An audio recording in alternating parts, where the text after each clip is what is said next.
You know, as somebody who suffers from Parkinson's disease in their 40s, I try my best each day to wake up and preach to others to stay unshakable. But there are definitely some things that'll shake me to my core.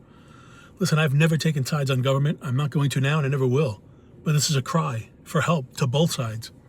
See, I wake up every morning in pain, and I have to wait for pills to hopefully kick in, to somehow stagger from my bedroom to the kitchen.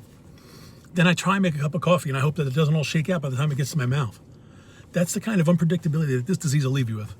Wondering what the next hour is going to be like. Wondering what the rest of your life, however long it might be, is going to be like. Because this disease will try and rob you of everything that you have as you desperately try and hold on to it. Not to mention the effects it has on your families, loved ones, and even communities in general.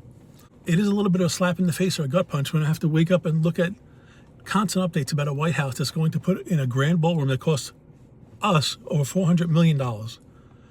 I'm sorry, but that's a complete slap in the face to me or anybody who's battling any kind of disease or health crisis in this country. And don't get it twisted. I'm not taking sides, because I would be saying the same thing no matter who is running the government, no matter what race, color, or gender. And don't get me wrong, I love my country. I love what it stands for.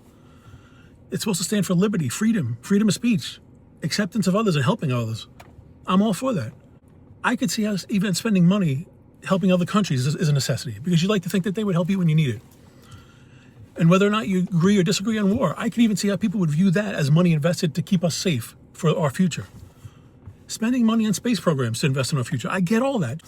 But I'm sorry, I don't see how anybody that suffers the way that I do could not have a pit in their stomach thinking about how much greater $400 million could be spent on Parkinson's research or research of any health issues.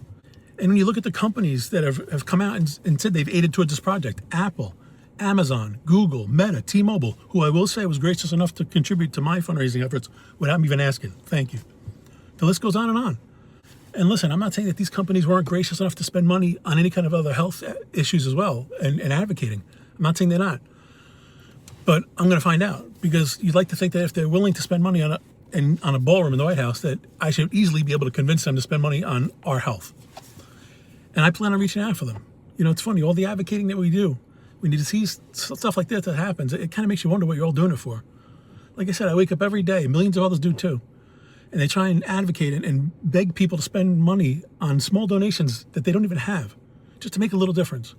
But when you see things like this, the picture gets a little clearer. It's not a good picture.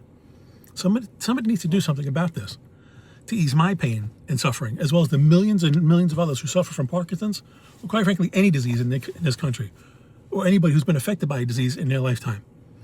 Because in my opinion, everybody in this country should be pain-free and disease-free before one nail gets hung in that White House ballroom, regardless of who's in office or what side they fall on.